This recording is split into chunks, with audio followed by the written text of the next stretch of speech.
Bonsoir à tous. Nous allons commencer ce soir le chapitre 11 du Shara Yichud Ve'emunah.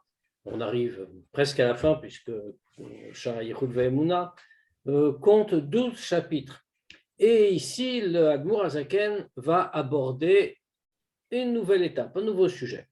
Alors, bien entendu, le sujet général de Shara Yichud Ve'emunah, c'est l'idée de Achdout, d'unité de Dieu.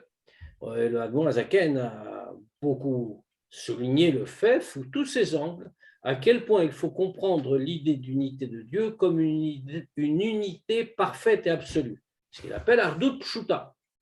Maintenant, on l'a vu à plusieurs niveaux. Alors, le début du Shara Yichud nous a montré à quel point le monde n'est pas une entité à part de la divinité. On nous a montré à quel point Dieu est un avec le monde. Avec le passouk, Leolam Hashem va'acha nitzav b'shamayim, toujours Dieu, ta parole se dresse dans les cieux. Autrement dit, Dieu est toujours présent. Il n'est pas distant du monde.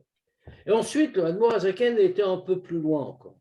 Après nous avoir expliqué, avoir répondu aux questions que cela posait, fait qu'on existe bien que Dieu soit constamment dans le monde, mais il est passé à une autre étape.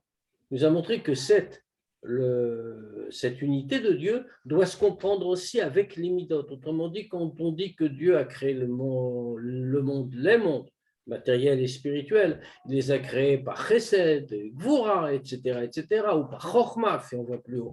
Eh bien, dans ce cas-là, ces attributs-là, ces midot, ces sphirot, ne sont pas détachés de lui, mais au contraire.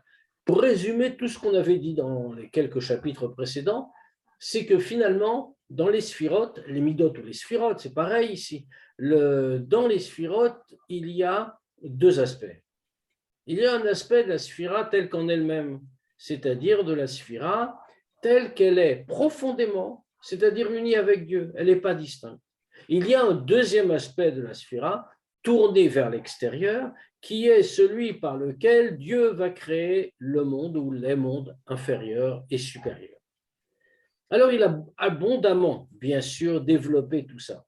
L'idée reste que l'unité de Dieu, comme on l'a dit, est Ardut Pshuta, une unité totale, unité absolue. Et donc, même si les sphirotes pourraient apparaître comme des instruments qui créent, donc quelque chose, des entités, Chav Shalom, pas à part, mais qui n'ont rien à voir avec le spirituel parce qu'elles sont en contact avec le monde. Alors on a bien expliqué que ça, c'était une mauvaise vision et qu'elles sont totalement unies avec Dieu, simplement par rapport aux créatures, elles agissent pour créer le monde. Mais c'est que par rapport aux créatures parce que profondément elles sont unies à Dieu et devant Dieu, c'est comme ça qu'elles apparaissent. Donc c'est vraiment une unité parfaite. Dans le chapitre 11, la Noazaken soulève une nouvelle question. On dit que le monde a été créé par Asara Mahamarot, par 10 paroles. C'est-à-dire, alors si on se replace dans le contexte, on vient de dire que ça a été créé au travers des sphirotes. Mais ça veut dire concrètement, il n'y a évidemment pas de contradiction. Les sphirotes se sont habillés dans les lettres et les paroles que Dieu a prononcées pour créer le monde. Par exemple, c'est le premier jour de la création, les premiers jours de la création, quand Dieu crée la lumière. La création de la lumière est une manifestation de Chesed. La lumière s'étend, etc., comme on l'avait expliqué. Maintenant, ça, c'est la sphira qui le crée, la sphira de Chesed. En revanche, ce n'est pas la sphira qui intervient directement. La sphira s'habille à l'intérieur des lettres, par exemple, Yehi Or, que la lumière soit. Et ce sont donc les mamarot en question, les paroles en question, qui concrètement vont créer. Donc ici, on a une question supplémentaire qu'on va retrouver dans le texte, mais disons-le déjà, on a ici une question supplémentaire.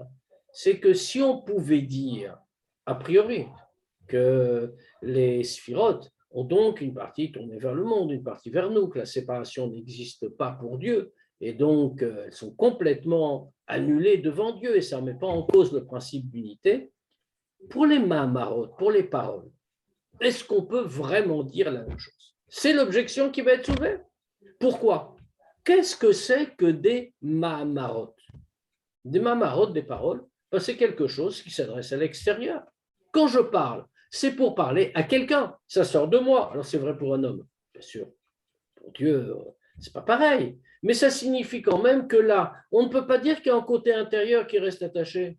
Si on emploie le mot mamarot, en réalité, l'idée même de parole, c'est tourner vers l'extérieur, vers le contact avec l'autre. Alors, si donc ce n'est pas totalement réuni à Dieu, est-ce qu'on ne vient pas ici, au travers des mahamarot, des paroles par lesquelles Dieu a créé le monde, est-ce qu'on n'en vient pas à mettre en cause l'idée d'Ardut Pshuta, d'unité absolue, d'unité parfaite de Dieu? Et justement, dans ce chapitre 11, le Admour Azaken va s'arrêter sur cette question. Qu'est-ce qu'on veut dire ici? Qu'est-ce que c'est que pour Dieu des mahamarot? Et pourquoi on les appelle mahamarot? Pourquoi on les appelle des paroles? Qu'est-ce que ça veut dire? Alors, on va analyser ça. Donc, Perek Yudalef. Veine, Gam Asara Mahamarot, Gam Ken, Nikraou Beshem Mahamarot, les Gabéani Vraim Bilvad. En réalité, nous prévient tout de suite le Admour Azaken. C'est la conclusion à laquelle on va aboutir. C'est que on reprend le même thème que pour les sphirotes. Bien sûr, ça soulève la question qu'on a dite, mais on va y revenir. On reprend la même idée que pour les sphirotes. Même les 10 paroles, elles aussi sont appelées par le nom de Mahamarot, de paroles, uniquement les Gaban Ibrahim, uniquement par rapport aux créatures. On l'a dit pour les sphirotes. Les sphirotes, on les appelle sphirotes, on dit c'est Chochma, etc., qui a fait Chesed, et on crée avec ça et ça, mais ça, c'est le côté Chut, c'est le côté extérieur. La sphira, le côté intérieur est attaché totalement avec Dieu. Eh bien, c'est pareil pour les Mahamot. Alors, bien sûr, ça demande à être compris. Parce que quel est le côté intérieur pour les Mahamarot, pour les paroles? Une parole, a priori, c'est fait pour être dit à l'autre. Donc, c'est extérieur. Essayons de comprendre. Pourquoi? Kikmo she'amidot shebenishmat ha'adam keshebaot le'igalot b'maaseh en baot meluvashot beotiot ha'marshava. Comme les midot dans l'âme de l'homme. Midot correspondent aux sphirotes, etc., bien sûr. Les midot dans l'âme de l'homme, quand elles vont se révéler dans l'action concrète. Alors, comment viennent-elles? Elles viennent dans les lettres de la pensée. On avait déjà vu cette notion. Les lettres de la pensée. Nous pensons avec des mots. Nous ne pensons pas comme ça. Les mots ne seront jamais prononcés, mais ils existent dans notre tête, dans notre pensée. Ce qui veut dire qu'il y a donc des mots dans la pensée et il y a donc des lettres dans la pensée. Or, c'est là qu'apparaissent nos volontés. Nous pensons à quelque chose. Les différentes midotes, les différents attributs, les différentes émotions de l'homme, comme on voudra dire, eh bien, quand ça vient se révéler en action, comment que ça se révèle dans l'action? Ça vient se révéler en s'habillant dans les lettres de la pensée. Prenons un exemple que va nous donner le Admour Azaken tout de suite. Kegon, comme par exemple, Midat Chesed Verachamim Shebeneshama. La Mida de Chesed, la bonté. Rachamim, la miséricorde, qu'il y a chez Beneshama, qu'il y a dans l'âme. Chacun de nous a dans l'âme la faculté d'être bon et d'être miséricordieux, et donc peut la mettre en œuvre. Mais c'est bien de l'avoir en soi. Bien entendu, celle qui est dans la Neshama, nous devons l'exprimer, il faut en faire quelque chose. Or, Ievcha la l'idée galou bepoel mamash, qui m'allié des shemechashev bedato,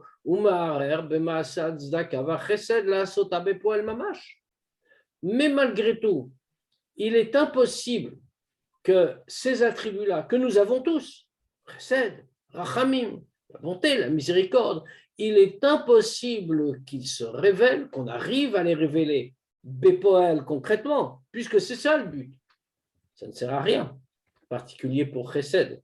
Ça ne sert à rien de dire je suis un Baal chesed, je suis très bon, si on ne fait pas de bonté, comme c'est écrit par ailleurs, comme dans de nombreux endroits, que la bonté est quelque chose qu'on ne peut pas faire tout seul.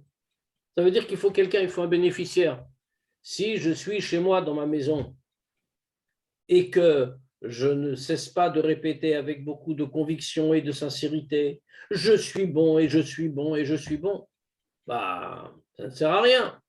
En fait, je suis bon, c'est-à-dire, je n'ai vraiment exercé mon attribut de bonté, exprimé mon attribut de bonté, que dans la mesure où je fais du bien concrètement. Or, il n'est pas possible d'arriver à révéler cet attribut pour en faire une action concrète si auparavant on n'a pas réfléchi, mais dato, dit-il, dans sa tête, dans sa pensée, et qu'on a réveillé l'action de tzedaka et de chesed pour l'accomplir, pour la faire, bepo, el mamash, concrètement. C'est ça l'aboutissement. Autrement dit, tout l'attribut de chesed servait à arriver à l'aboutissement concret. Mais pour arriver à cet aboutissement concret, il faut d'abord que j'y pense. Ça ne peut pas passer de la mida de bonté de chesed directement dans l'action. Il y a l'intermédiaire obligatoire de la pensée. Je dois l'avoir dans les lettres, les mots de la pensée. Pourquoi? Parce qu'il n'est pas possible de le faire sans penser. Je veux faire du chesed. Ça ne veut rien dire de dire la bonté va s'habiller dans l'action. Ça veut dire que j'y ai pensé. Je veux maintenant faire un maaseh chesed, un acte de bonté. Je ne sais pas, je veux donner une pièce à un pauvre. Il faut que j'y pense, il faut que je prenne de l'argent, il faut que je dise, ah oui, je dois aller donner une pièce à ce pauvre. Je dois y penser. Autrement dit, les lettres de la pensée sont des intermédiaires obligatoires pour l'action. Ve'im metzaveh acherim la'asot.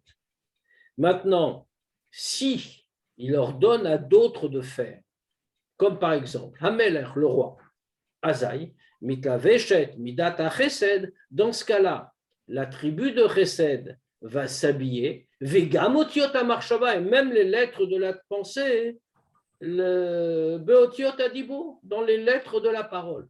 Donc, on a maintenant la nouvelle étape, et on voit comment le Admor Azaken procède. Je ne peux pas révéler mon attribut de bonté en faisant du bien concret, ce qui est son aboutissement. Je ne peux pas le révéler directement, en disant, sans rien dire d'ailleurs, puisque je ne pense pas, je ne dis rien.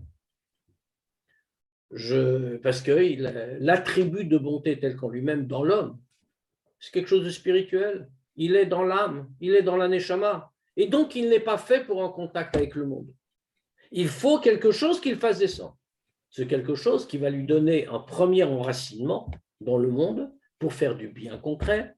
C'est la pensée. Les lettres de la pensée, les mots de la pensée. Mais là encore, bien sûr, il faudra que de ces lettres de la pensée, qui sont déjà un tzimtzum, autrement dit, pas au mauvais sens du terme, autrement dit, pas en fait retenu, mais au contraire, au sens où l'attribut en lui-même s'est habillé dans quelque chose. Pour arriver à une action concrète, c'est forcément un tzimtzum, parce que ça se concentre sur quelque chose. Alors, dans ce cas-là, pour que ça arrive à l'action concrète, ça va descendre encore dans un autre tzimtzum, dans le dibour, dans la parole. Et pourquoi faire un nouveau tzimtzum? Parce qu'on va encore plus se concentrer. C'est plus seulement dans la pensée, c'est-à-dire déjà parmi nous, mais de manière un peu insaisissable. C'est maintenant encore beaucoup plus concret. Autrement dit, on est encore descendu. Ça veut dire on a eu encore un tzimtzum. On est maintenant dans les lettres de la parole. Mais c'est pour ça qu'on a pris l'exemple du roi qui parle. Il parle, serviteur, de faire telle et telle chose de chesed. Ça veut dire qu'ici, on le voit bien. Tout ça a servi à quoi? Ça a servi à exprimer quelque chose à l'extérieur, vers l'autre, en ce qui concerne l'autre. Et le Admor Azaken rajoute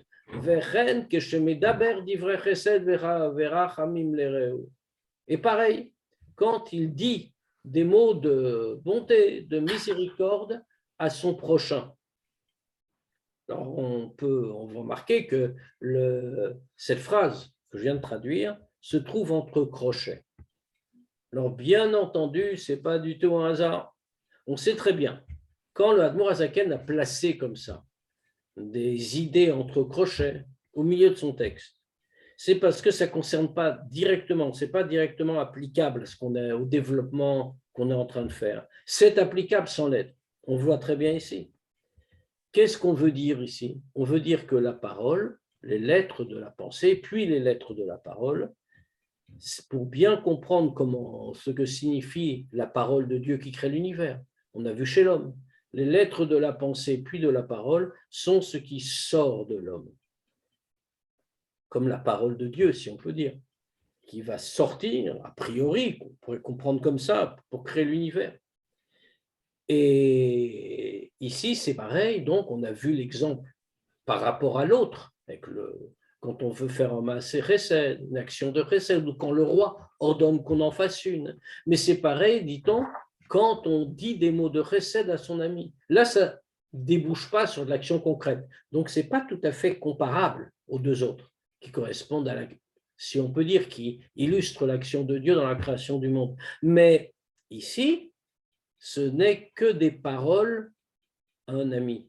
Mais malgré tout, pourquoi c'est intéressant? Parce que même dans cette sous-partie, entre crochets, donc c'est pour ça, comme ce n'est pas exactement pareil, l'Admorazaken le met un peu à part, mais c'est aussi intéressant à relever. On parle à son ami, c'est-à-dire qu'on lui dit des choses qui sortent de nous-mêmes, a priori.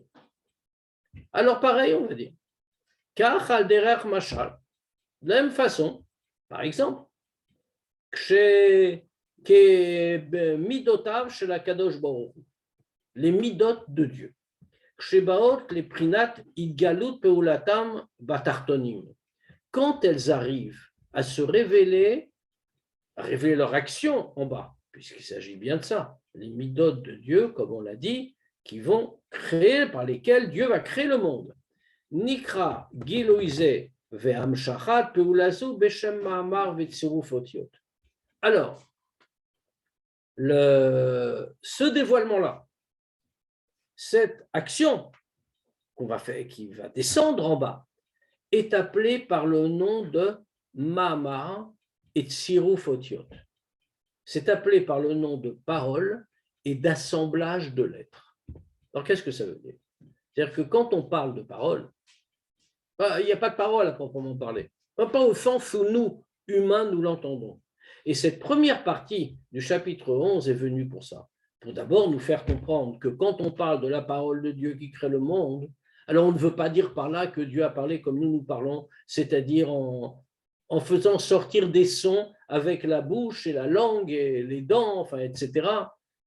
Toutes choses que Dieu n'a pas, puisque Dieu n'a pas de forme corporelle. Donc parler de la parole, si on peut dire, au sens où nous avons, nous, êtres humains, une parole, en parler à propos de Dieu est une absurdité. Alors, qu'est-ce que c'est ces paroles? Ben, c'est comme on l'a vu pour l'homme. Quand on veut faire quelque chose, on a besoin des lettres de la pensée, puis des lettres de la parole, avant que ça s'habille dans l'action concrète.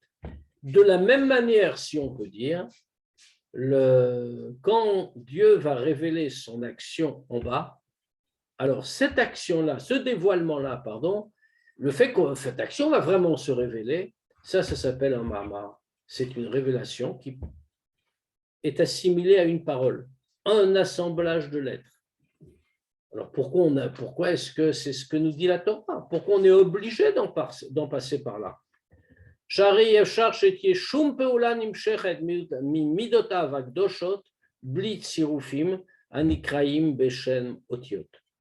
Parce qu'il n'est pas possible qu'il y ait la moindre action, aucune action qui vienne des midot de Dieu, des saintes midot, sans qu'il y ait des tsirufim, sans qu'il y ait ces assemblages de lumière spirituelle, de hamshachot, comme on a dit, plutôt que de lumière spirituelle. C'est Dieu qui donne la force, les kochot nécessaires pour exister. C'est Dieu qui fait vivre.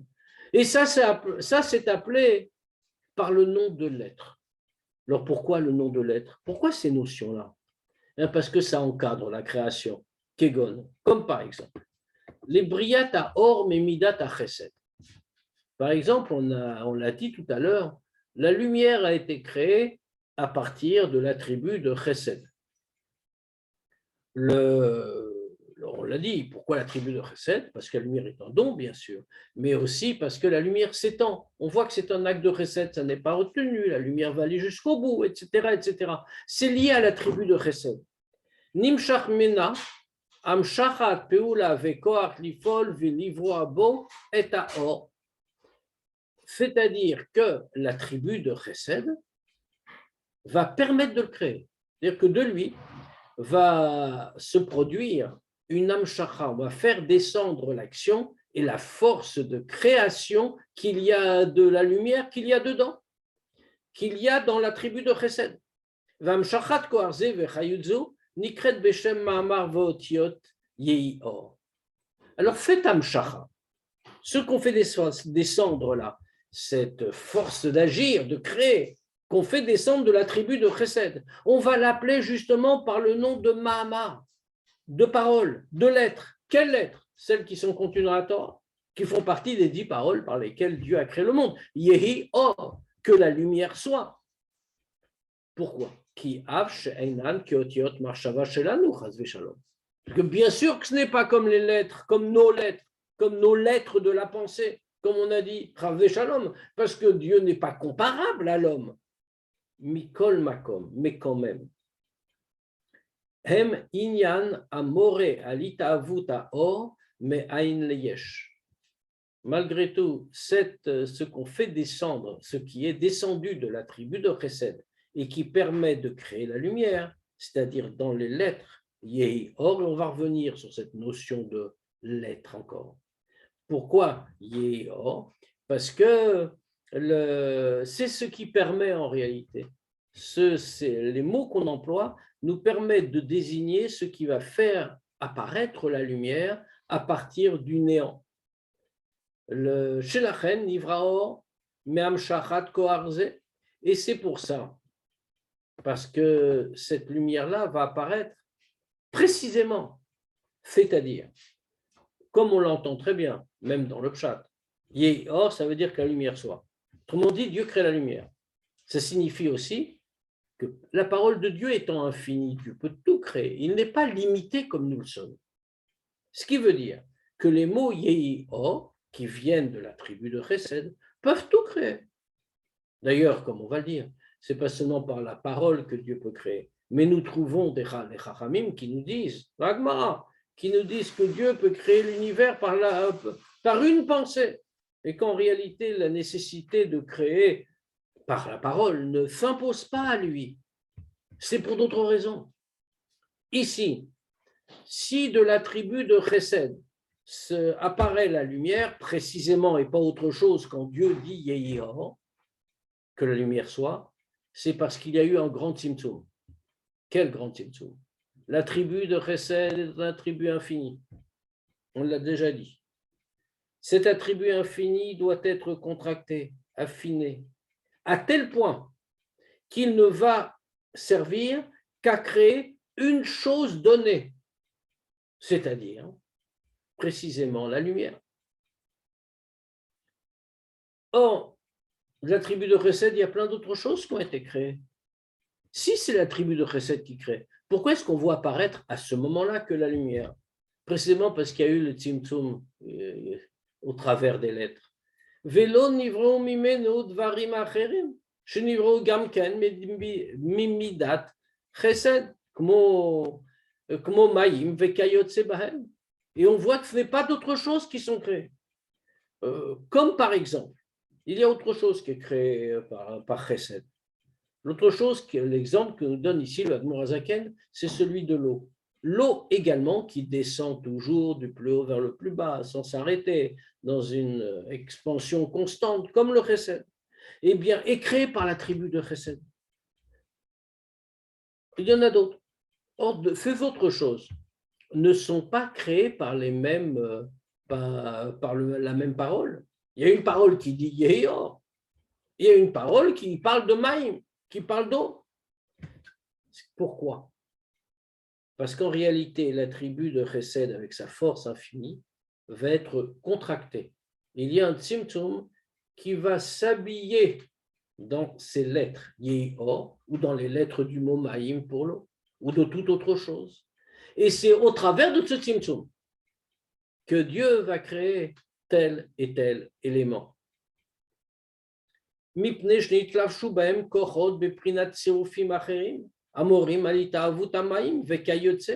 Pourquoi? Pourquoi l'eau ne serait pas créée en même temps?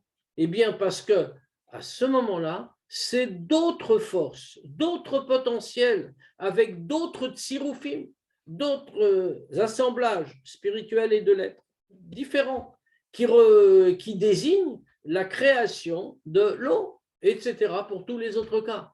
Autrement dit, nous avons besoin de passer par cette notion de Otiot et de Mahamarot pour comprendre comment il y a le passage de la création. Depuis la tribu de Chesed, en l'occurrence, c'est pareil pour les autres attributs, bien sûr, depuis la tribu de Chesed jusqu'à ce qu'il y ait une concrétisation dans le monde matériel. Venimtsa. Et donc, qu'est-ce qu'il en sort? Ki kol chayut vekochot animshachot meotav akdoshot la tartonim le baran maim le yesh ou l'achiotam, pardon, le kaimam, nikraou beshem otiot akdoshot. Et donc, il en ressort que maintenant, on comprend la notion de l'être appliquée à Dieu, de l'être ou de mots, ou de paroles, même si Dieu ne va pas dire des mots au sens matériel, des mots comme nous-mêmes pouvons le faire. Parce que, en réalité, toute la vitalité et toutes les kochot, comme on vient de dire, toutes les forces qui viennent des midot de Dieu en bas pour les créer à partir du néant, la chiotam, les faire vivre, les kaimam, les maintenir, tout cela, nikraot beshem otiot akdoshot. Tout ça est appelé par le nom de lettres saintes, les lettres de Dieu. Shehen priatam shachat achayut miretzono vechormato umidotav le itavot olamot ou la chiotam. Et tout ça, d'où cela vient? De sa volonté et de sa chorma et de ses midot pour faire exister les mondes et les faire vivre. Donc, qu'est-ce qu'on voit? On voit que les Mahamarot, contrairement à ce qu'on avait pu penser jusqu'à présent, on n'a pas encore toute la réponse, hein, mais on commence à la voir. Les paroles ne sont pas interprétées comme les paroles des hommes, qui se détachent des hommes quand ils les ont prononcées. Les paroles dont il est question ici font référence à autre chose. Ils font référence à des tsiroufim, des assemblages obtenus par un tzimtzum de l'attribut tel ou tel qui crée telle ou telle chose matérielle. Donc on en revient à dire que rien ne se sépare de Dieu. Ce n'est pas la séparation des paroles que nous connaissons. On a déjà retiré la question, mais on va aller bien sûr plus loin. Vehem shne mine olamot, puisqu'on vient de dire que tout ça sert à créer les mondes. Qu'est-ce que c'est que les mondes? Les mondes, c'est deux types de mondes, nous dit-on. Almin stimin, delait galian. Il y a d'abord, on a déjà cité ce Zohar dans le chapitre précédent, que Dieu a créé au travers des midot, almin stimin, des mondes cachés, delait galian, qui ne se révèlent pas. Hem amitavim vechaim vekayamim mikochot veamshachot nelamot. Alors pourquoi ces mondes sont-ils cachés? Pourquoi ne se révèlent-ils pas? Parce que c'est lié à leur origine. Ils sont créés à partir de forces cachées, qui se voilent, cachées au sens où elles n'apparaissent pas, elles se voilent. Alors on va d'abord, avant d'aller plus loin, on va comprendre cette notion de Almin Stimin, les mondes cachés, et juste après, on va parler des Almin des Galian, les mondes révélés. Alors on comprend, les mondes cachés, ce sont les mondes spirituels, ceux qu'on ne voit pas. Les mondes révélés, c'est le monde matériel, celui qui est autour de nous, le monde qu'on voit. Dans Hasidut, on compare ça pour les mondes cachés au monde aquatique et pour le monde révélé, le monde terrestre. Quelle est la différence entre les deux? On remarque que dans le monde caché, dans le monde maritime, le monde marin, le monde aquatique, cherchez le mot. Le monde aquatique, eh bien, on ne voit pas les créatures qui y vivent. Bon, les poissons sont dans l'eau, mais on ne les voit pas apparaître. On ne voit pas un individu, même s'ils sont là, mais on ne les voit pas.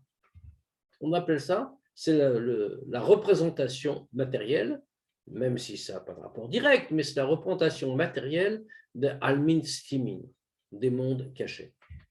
En revanche, sur la terre sèche, on voit bien les créatures, on voit les animaux, on voit aussi les hommes, etc., etc. Quelle est la différence entre les deux? Pourquoi chez les uns on voit et chez les autres on ne voit pas les créatures?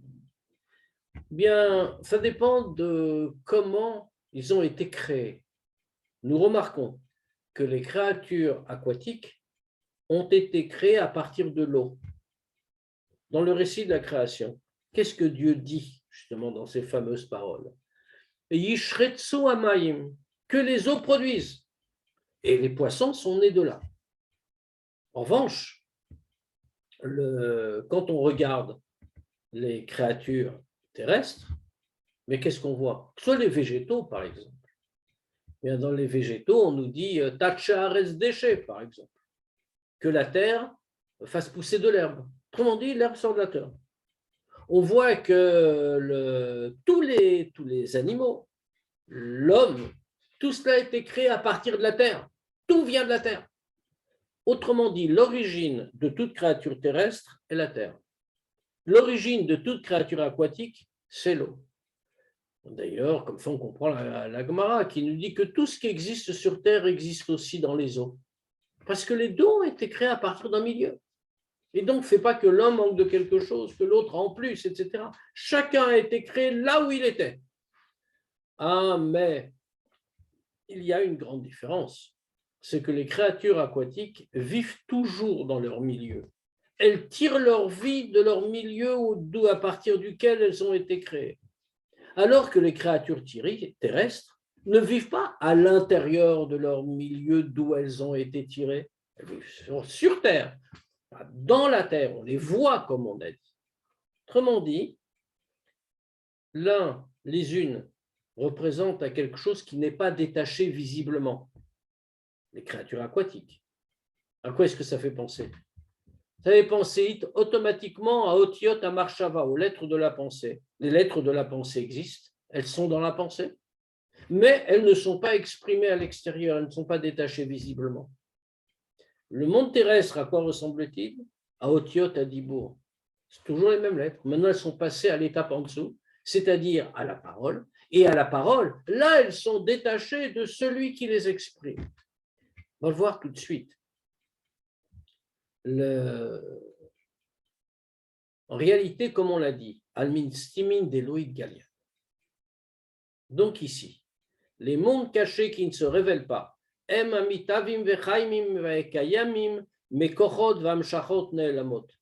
ce sont tous les mondes qui naissent et qui vivent et qui sont maintenus à partir de forces non révélées, tellement élevées qu'elles n'apparaissent pas.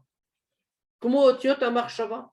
Exactement comme on l'a dit pour les lettres de la pensée chez Benishmat à Adam, Al-Derech Mashal, comme les lettres de la pensée qui sont dans l'âme de l'homme, qui restent en lui.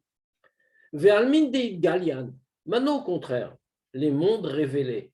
Nivrao ve'chaim meidgalu, shenidgalu kochot v'amshachot anelamot anikraot beshem otiot amarshava.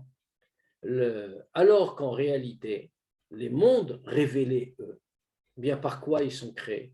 Ils sont créés avec ces forces également, avec tous ces choses très élevées qui sont cachées, qui n'apparaissent pas. Mais simplement maintenant, elles sont révélées. Elles se sont révélées à la suite d'un Tzimtzum, qui sont appelées par le nom de toutes ces forces cachées, qui sont appelées Otiot Amarshava,